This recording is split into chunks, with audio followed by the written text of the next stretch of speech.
Assalamualaikum warahmatullahi wabarakatuh. Salam bahagia, salam guru penggerak. Pada kesempatan kali ini kami dari kelompok A2 dengan angkutan Nicholas Lodawik dari SDN Gisik Drono 2, Natiem dari SDN Lamper Kidul 2, Megandari Surgana dari SDN Meteseh, Desi Ambarwati dari SDN Mangkang Wetan 3, dan Zakiatus Sokliah dari SDN Mangunsari 01 akan memaparkan tugas 1.3.A.5 ruang kolaborasi dari modul 1.3 tentang pernyataan prakarsa perubahan. Visi yang kami angkat itu adalah terwujudnya peserta didik yang beriman dan bertakwa kepada Tuhan Yang Maha Esa sesuai profil pelajar Pancasila.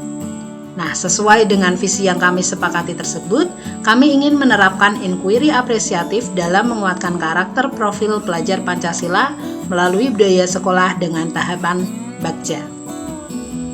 Pernyataan prakarsa perubahan dari kelompok kami yaitu meningkatkan keimanan dan ketakwaan peserta didik melalui budaya pembiasaan beribadah bersama sesuai dengan kepercayaan dan agama di sekolah setiap hari. Nah, adanya filosofi pendidikan dari Ki Hajar Dewantara ditambah dengan nilai dan peran guru mewujudkan visi melalui penerapan konsep Bagja dan pendekatan IA diharapkan dapat mewujudkan murid merdeka belajar dan berkarakter. Nah, sebagaimana Bagja, kami akan memaparkan apa saja itu B, A, G, dan J, dan A. Dari huruf B terlebih dahulu, yaitu buat pernyataan utama atau define. Pertanyaan utama dibuat untuk menentukan arah penyelidikan kekuatan atau aset atau potensi atau peluang, mendefinisikan tujuan, memprovokasi atau menginisiasi perubahan atau prakarsa, biasanya hanya satu atau dua saja. Secara redaksional menyatakan dengan prakarsa perubahan yang telah ditulis. Tindakan yang diharapkan pada tahap ini dapat dilakukan untuk menggalang atau membangun tim perubahan, mendapatkan dukungan serta konfirmasi tingkat prioritas atau urgensi dari prakarsa perubahan yang dibuat. Nah, pertanyaannya adalah yang pertama, bagaimana meningkatkan semangat ibadah pada para peserta didik. Yang kedua, potensi apa saja yang dimiliki oleh peserta didik dan sekolah yang dapat mendukung prakarsa ini. Daftar tindakan atau penyelidikan yang perlu dilakukan untuk menjawab pertanyaan tersebut. Yang pertama adalah berdialog dengan guru atau teman sejawat, orang tua, serta para pemuka agama untuk memahami langkah-langkah yang dapat dilakukan untuk menerapkan budaya pembiasaan beribadah pada anak. Yang kedua, memahami bahwa peserta didik rata-rata memiliki sikap yang religius, beriman dan bertakwa kepada Tuhan Yang Maha Esa dan berakhlak mulia. Nah, yang selanjutnya adalah A, yaitu ambil pelajaran atau discover. Pertanyaan di tahap ini adalah pertanyaan-pertanyaan lanjutan untuk menemukan kekuatan atau aset atau potensi atau peluang lewat kegiatan penyelidikan, mengidentifikasi atau mengapresiasi yang terbaik dari apa yang telah ada, menemukan inti positif. Tiap pertanyaan dibuat dengan hati-hati dan bernada positif.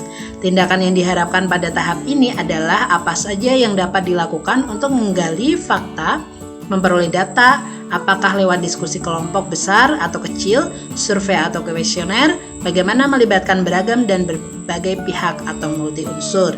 Nah, pertanyaan dari sini ada 3, yaitu adakah sekolah lain yang sudah mengembangkan budaya pembiasaan beribadah bersama sesuai dengan kepercayaan dan agama di sekolah setiap hari?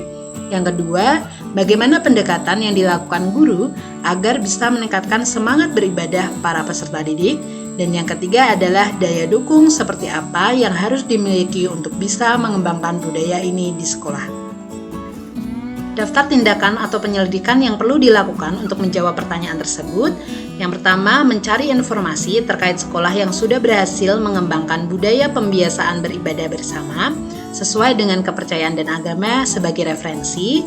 Yang kedua adalah giat melakukan diskusi, terutama dengan orang tua peserta didik agar bisa memperkuat semangat anak, serta senantiasa menjadi teladan yang baik bagi anak dalam beribadah. Yang ketiga adalah memetakan komponen atau daya dukung di sekolah sebagai aset atau sumber daya yang bisa mendukung budaya ini, seperti sarana prasarana. Yang selanjutnya adalah G, yaitu gali mimpi atau dream. Diharapkan jawaban dari pertanyaan-pertanyaan pada tahap ini dapat digunakan untuk menyusun narasi kolektif bila mana prakarsa perubahan telah terwujud, membuat bayangan dan gambaran masa depan yang membumi karena digali dari masa lalu yang positif. Tindakan dalam tahap ini dilakukan untuk membuka lebih banyak kesempatan menjawab pertanyaan yang telah dibuat dan berproses untuk memaknai hasil temuan, menggali mimpi bersama-sama, kapan, di mana, dan dengan siapa saja. Pertanyaannya ada 3, yaitu yang pertama, hal baik apakah yang dapat diharapkan dengan kaitannya budaya, pembiasaan beribadah bersama di sekolah. Yang kedua, bagaimana suasana sekolah dan lingkungan yang mendukung budaya ini. Dan yang ketiga adalah bagaimana tindak lanjut praktik baik ini. Daftar tindakan atau penyelidikan yang perlu dilakukan untuk menjawab pertanyaan. Yang pertama yaitu penerapan atau pembiasaan dari semangat dan kedisiplinan beribadah diharapkan dapat memberikan efek yang baik untuk perbaikan karakter profil pelajar Pancasila yang lain. Yang kedua, menciptakan pengaturan ruang atau lingkungan yang lebih agamis. Yang ketiga, membuat gambaran diri saat mencapai mimpi dan mendokumentasikannya untuk pengingat dalam melakukan usaha-usaha selanjutnya. Yang selanjutnya adalah J, yaitu jabarkan rencana atau desain. Pertanyaan di tahap ini diharapkan dapat membantu mengidentifikasi tindakan konkret atau menjabarkan langkah-langkah yang diperlukan, baik langkah kecil sederhana yang dapat dilakukan segera atau langkah berani atau terobosan yang akan memudahkan keseluruhan proses pencapaian.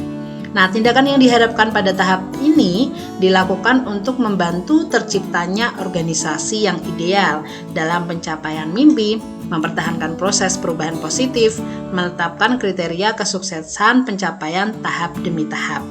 Pertanyaannya ada 3, yang pertama yaitu strategi apa saja yang dapat dilakukan untuk menerapkan budaya pembiasaan beribadah bersama di sekolah. Yang kedua, berapa lama waktu yang dibutuhkan untuk mencapai target yang diinginkan. Dan yang terakhir adalah apa tindakan yang berbeda yang dapat dilakukan untuk mendukung usaha tersebut. Daftar tindakan atau penyelidikan yang perlu dilakukan untuk menjawab pertanyaan-pertanyaan tersebut itu yang pertama adalah membuat rencana dan list kebiasaan yang bisa meningkatkan semangat beribadah peserta didik. Yang kedua, membuat rencana atau target pencapaian dan rencana tindak lanjut yang dapat ditargetkan setiap semester dan dievaluasi pada setiap bulannya. Yang ketiga adalah sesekali menghadirkan pemuka agama ke sekolah untuk memberikan pemantapan ilmu agama, memberikan penghargaan atau reward bagi peserta didik yang dengan tekun dan bersemangat melakukan pembiasaan budaya ini, serta memberikan motivasi bagi yang masih kurang bersemangat dalam pembiasaan ini. Huruf yang selanjutnya yaitu yang A, yaitu atur eksekusi atau deliver. Nah, ini pertanyaan pada tahap ini diharapkan dapat menentukan siapa yang akan berperan dalam pengambilan keputusan, memulai budaya belajar yang apresiatif secara berkelanjutan, menyelaraskan interaksi setiap orang atau unsur yang terlibat, termasuk pengelola konflik atau resiko, memonitor atau mengambil pembelajaran dari proses yang telah dilakukan. Tindakan di tahap ini dilakukan untuk mendesain pola komunikasi dan pengelolaan rutinitas, misalnya protokol atau SOP, budaya belajar, atau monitoring, evaluasi, serta refleksi. Yang selanjutnya pertanyaannya ada 4. Yang pertama yaitu apa langkah utama dalam mewujudkan rencana ini. Kemudian siapa saja yang akan terlibat dalam mewujudkan rencana ini, kapan rencana ini akan dilakukan, dan bagaimana cara menjaga konsistensi dan keberlanjutan dari rencana. Daftar tindakan atau penyelidikan yang perlu dilakukan untuk menjawab pertanyaan. Yang pertama adalah menyiapkan tempat ibadah yang nyaman untuk warga, sekolah, serta sarpras yang mendukung kegiatan tersebut. Yang kedua, tadi kan siapa saja yang terlibat, yaitu pengawas sekolah, kepala sekolah, guru, tenaga pendidik, peserta didik, seluruh warga sekolah, dan orang tua atau wali siswa, serta tokoh masyarakat sekitar. Nah, kegiatan ini rencananya dimulai dari awal semester ini setiap hari dan diharapkan akan berjalan sesuai rencana. Semakin hari semakin berjalan dengan baik. Selanjutnya melakukan refleksi dan evaluasi setiap bulannya bersama teman sejawat dan kepala sekolah. Nah, penguatan karakter profil pelajar Pancasila dengan meningkatkan keimanan peserta didik dengan budaya pembiasaan beribadah bersama sesuai dengan kepercayaan di sekolah setiap harinya, baik oleh guru maupun murid, diharapkan dapat memberikan pengaruh positif terhadap elemen-elemen yang lain, sekaligus sebagai kompas bagi guru dan murid. Sehingga semua pembelajaran, program, dan kegiatan di satuan pendidikan bertujuan akhir ke profil pelajar Pancasila. Setiap individu dapat mengembangkan potensinya, memiliki wawasan, sikap, dan keterampilan kewarganegaraan yang memadai dan memungkinkan untuk berpartisipasi secara cerdas dan bertanggung jawab dalam kehidupan bermasyarakat, berbangsa, dan bernegara. Nah, sekian, terima kasih. Dan itu tadi pemaparan dari kelompok kami. Salam guru hebat, salam guru penggerak, dan juga salam bahagia. Wassalamualaikum warahmatullahi wabarakatuh.